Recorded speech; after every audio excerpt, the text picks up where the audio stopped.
I was mid-call with Tokyo when my chair disappeared. Not metaphorically. Not over budget cuts or HR drama. One second I was demoing our global container scaling to a man who pronounces GitHub like it's a love confession. Next second, I felt my spine drop 3 inches, and my pride hit the floor with it. Literally. They swapped my $1,600 ergonomic chair for a beanbag. Lime green, smelled like stale Funyuns and the slow death of a woman's career. I sat there frozen, blinking at the empty spot where my back support used to be, still holding the Zoom clicker like a deranged pageant queen. Nobody even blinked. Not my team, not Tokyo, and certainly not Kyle, the glorified frat boy with a title made of glitter and nonsense, VP of Cultural Synergy. He grinned from the hallway like he'd just neutered a wolf. Chair rotation week, said, chewing on a granola bar he didn't pay for. We're flattening the comfort curve. I wanted to flatten his skull curve. I didn't react. I don't give the enemy my tells. Instead, I reached slowly, methodically for my thermos, took a sip of lukewarm coffee I didn't remember brewing, and made a quiet decision. If they wanted chaos, I'd serve them handcrafted entropy. You see, I built this system. Not metaphorically, literally. The infrastructure, the rules, stupid Slack bots that Kyle thinks just manifested.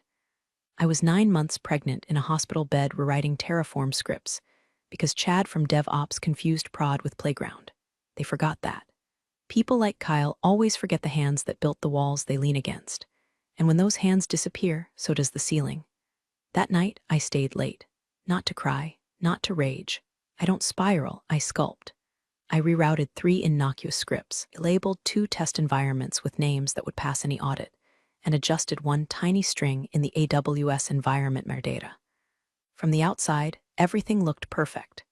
Internally, let's just say, if anyone tried to deploy Monday's presentation app, they'd be delivering it to a very different place. A region I renamed, simply, unknown. But that was just the prelude.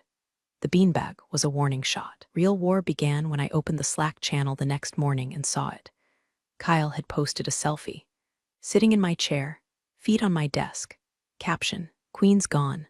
Long live the vibe. They had no idea what they'd just triggered. I didn't storm into the office. I floated.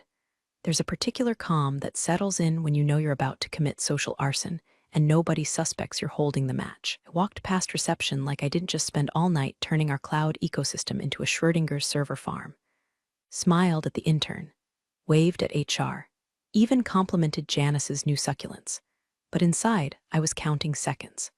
Kyle was in the kitchen, of course, blasting trap music and pouring oat milk into cold brew like he invented carbohydrates. My chair, the throne of lumbar salvation, was now his snack nook. He'd even taped a paper sign to it, reserved for vibe lords only. My temple twitched. Hey, boss lady, he said, all teeth and entitlement. How's the bag treating ya? I smiled. Softer than your resume. He didn't get it. He rarely does. At 11:03 a.m., I got a ping from DevOps, weird error deploying to West 2. Getting unknown region, then came the UI team, then marketing. By 11:07, Slack was hemorrhaging panic emojis like confetti at a nervous breakdown parade. I sipped my coffee.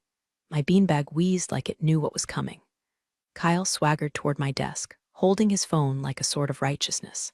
Hey, we're getting weird stuff in prod. Looks like maybe you committed something without tagging QA. I leaned back, or tried. The beanbag swallowed my hips like a cursed armchair in a horror movie. I looked up at him. Sure it's not something you deployed, Kyle? I've been focused on seeding ergonomics lately. Kind of a soul journey. He blinked. I mean, like, I just think we need to coordinate better. You know, like, talk through changes before doing stuff that affects real users. My smile barely held. Oh, is that how this works now? You displace me, and suddenly I'm the intern. He opened his mouth. That's when the CTO's voice sliced through the air like a buzzsaw dipped in fear. Who moved the environment to a non-defined region? Kyle paled. He looked around like the walls were listening. They were. My beanbag groaned again, or maybe it was me. What's a non-defined region? He whispered, like a kid asking if quicksand was real. It's a place your credentials won't save you from, I said, and it doesn't come with a map. He ran. By 12:15, the investors were calling. 12:23, 3 departments were locked out of their dashboards. And at 12:41, I got a DM from the CEO's assistant. Can you pop into a quick meeting? The CTO breathing into a paper bag. I closed my laptop, stood up slow. The beanbag made a wet plop like it had just birthed me. I looked down at it. "You did good," I whispered. Then I walked into war.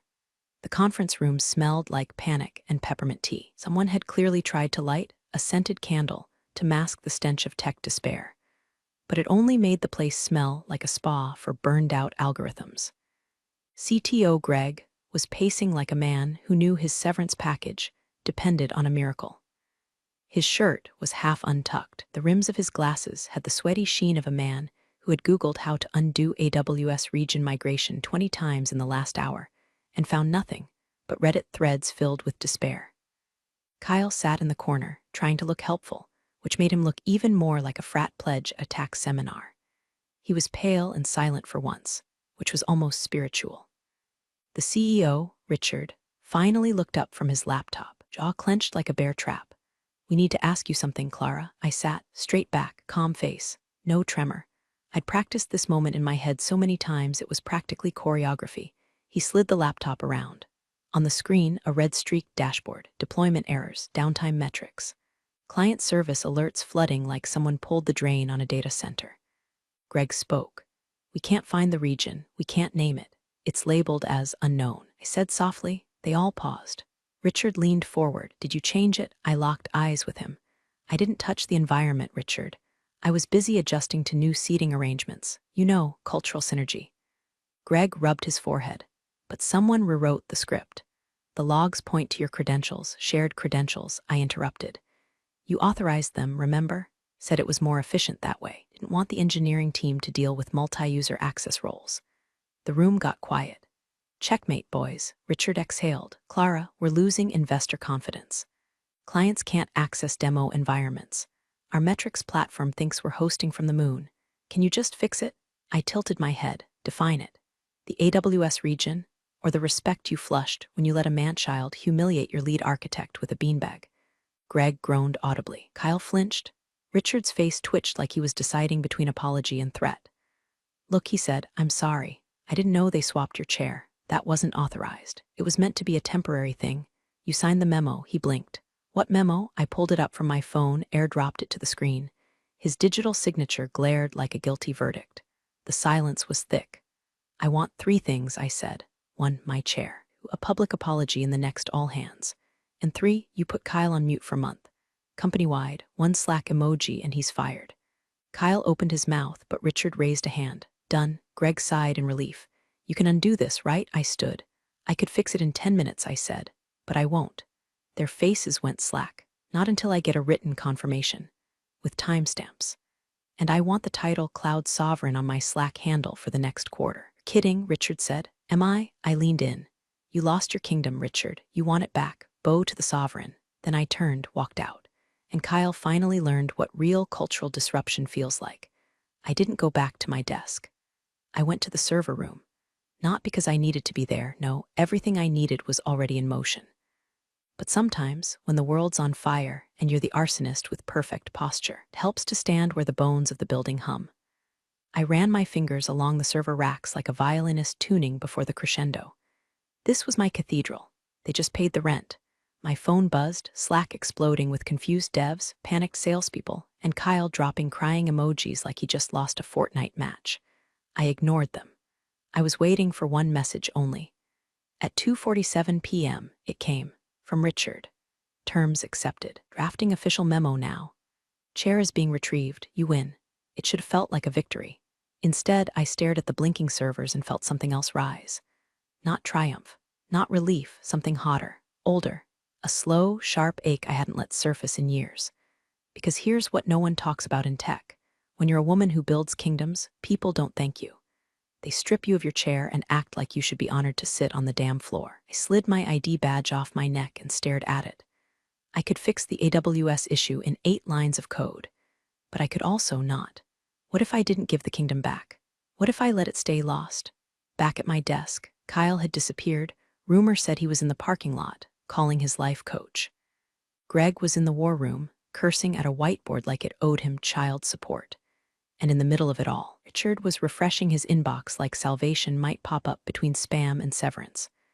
I opened my laptop, typed in a command, stopped halfway, Then I dragged a folder into view when I hadn't opened in months. Labeled Protocols. Inside it were failsafes, drafts, contingencies, ghost systems built for disaster recovery or disaster creation. Not malicious, not illegal, just invisible. Kind of architecture you build when you know they'll never let you climb high enough to be safe. One file caught my eye, region elsewhere. A prototype I'd built in secret, a redirect system that could reroute all company cloud activity through mirrored shells, could be used for performance testing or for quiet, irreversible exile. And it worked. I clicked it open. My cursor hovered over the execute line. Then the door behind me creaked.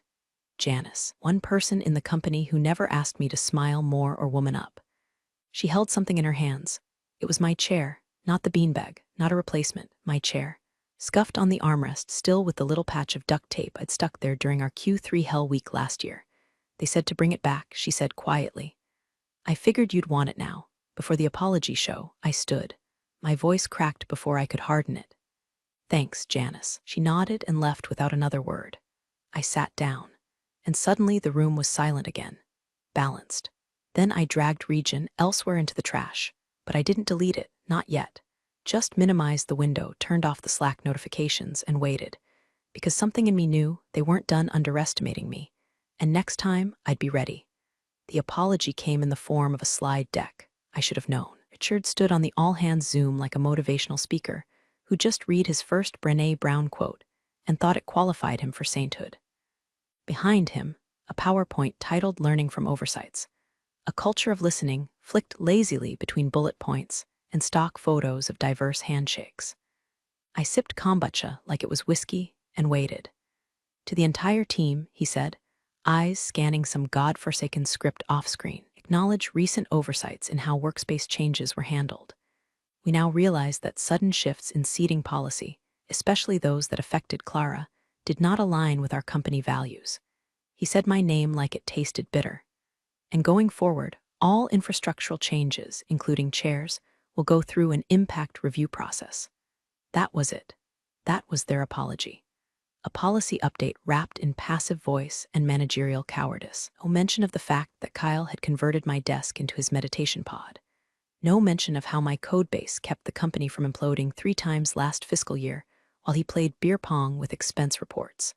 Still, the comments in chat made it worthwhile. Clara supremacy, laptop crown beanbags are canceled. Can we get Clara to run the company? Even Janice dropped a fire emoji. That alone might have restored 20% of my faith in humanity. While Richard performed atonement theater, I was watching something else. Greg.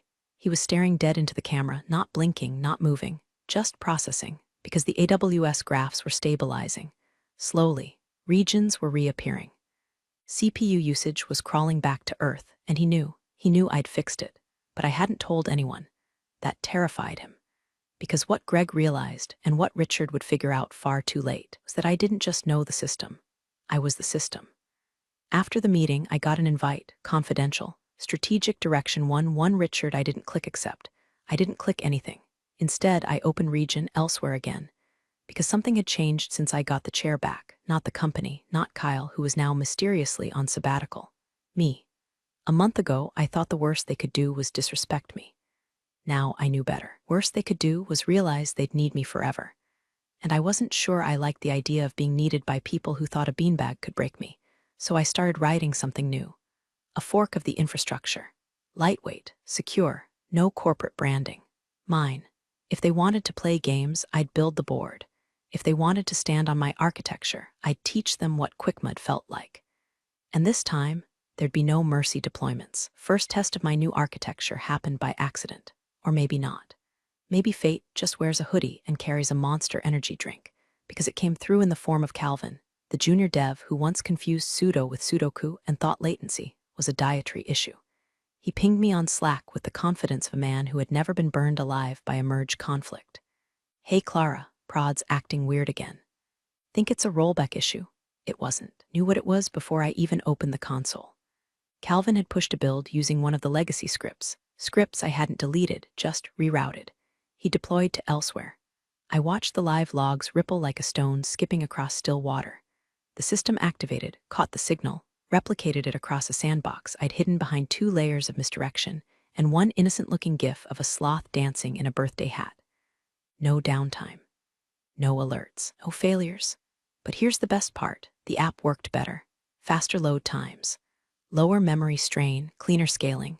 The damn thing practically purred. I should have told someone, logged it, alerted Greg or Richard or whatever middle manager was currently licking wounds and pretending the beanbag revolution never happened. But I didn't. Instead, I renamed the sandbox garden. A quiet place where code could bloom, touched by Kyle's inspirational quotes or Greg's whiteboard rants about agile discipline. By the end of the week, 3 more accidents had landed in garden. Each time, I watched how the system handled the strain, better, smoother, smarter.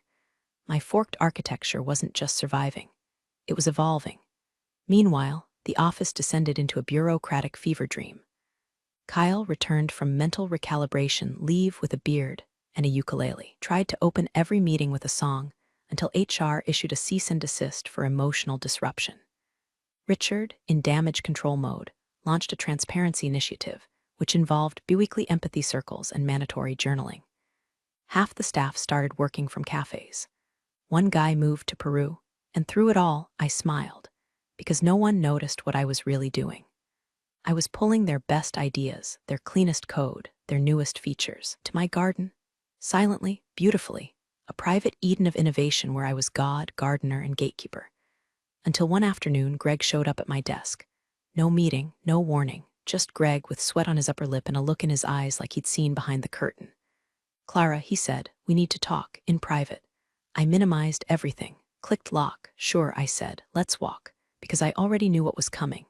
He'd found the edge of the garden. What he didn't know was whether I'd let him in or feed him to the roots. We stepped into the stairwell. Not a conference room, not a breakout pod, not one of Kyle's idiotic zen zones with lava lamps and beanbags that smelled like betrayal. No, Greg chose the stairwell. Cold concrete, fluorescent buzz. Echoes sharp enough to cut bone. That told me everything. He knew. He didn't say anything at first, just rubbed his forehead and stared at the rail like it might explain the universe. His shirt was wrinkled, tie gone, top button unbuttoned. A man who looked like he'd fought a ghost in the server logs and lost. "How long?" he asked finally. I didn't play dumb, since the chair. He exhaled like that confirmed the worst version of whatever theory had kept him awake for the last 3 nights. I traced a deployment trail, not intentional at first. Just stumbled into it, ping from a phantom region. But the latency was better, resource load perfect. And the security protocols, Clara, they were years ahead of ours. He looked up at me like he was seeing me for the first time. Like maybe the woman he helped sideline into a beanbag wasn't just clever. Maybe she was dangerous. "You forked the infrastructure." I didn't answer. I didn't have to. He paced, then turned sharply. "Created an entirely independent operational system within our ecosystem. Without approval, without documentation. You're running a shadow org." "No," I said, voice even. "I'm building a future. Yours was rotting. I just stopped asking for permission to fix it. You didn't just fix it. You made us obsolete." There it was. The real fear. He wasn't afraid I'd crashed prod. He was afraid I'd proved we never needed him in the first place. Greg leaned in, voice low and hoarse. "Clara, this isn't just a systems issue anymore. Richard's gonna find out, if he hasn't already." I tilted my head, and when he does, Greg looked at me like a man standing on the edge of a cliff. "He'll either offer you CTO or call legal." Silence. Then I said it. "I'd rather burn the garden than let him fence it." Greg blinked. "You're bluffing." I met his gaze, calm as winter. "I'm not." We stood there, quiet. Somewhere above us, intern was loudly microwaving soup. Below, someone was coughing in the lobby. It felt like the whole building was holding its breath. And then Greg said something I didn't expect. "Let me in." I didn't move. "Why?" "Because you're right, we need it. But if you go rogue, Richard will bury you in NDAs and lawsuits. I'm offering you air cover." I studied his face. The desperation was real, but so was the admiration. He wasn't here to steal. He was here to survive. "Do you want in return?" I asked. He smiled faintly. "To not be Kyle? Fair." I turned, started walking up the stairs. "Where are you going?" he asked. "To write a proposal," I said. "The kind that comes with demands. Garden gets funded. I get autonomy. And you get a redemption arc." Greg stood frozen, then followed. We both knew what was coming. But only one of us knew how deep the roots really went. Boardroom was colder than a morgue freezer when I walked in the next morning. Richard was already there, eyes sharp like a hawk who'd smelled blood, or at least betrayal. I laid the proposal on the table, a sleek, unflinching blueprint that turned their patchwork cloud into a fortress. Funding, full autonomy for Garden, a new title, Chief Infrastructure Architect, and a clause that guaranteed my seat stayed ergonomic, not beanbag. Flipped through it like it was a ransom note. "Clara," he said, voice thin, "this is aggressive." "Necessary," I replied, voice steady as a scalpel. "Your velocity is a joke without stability. Garden's not a pet project, it's survival."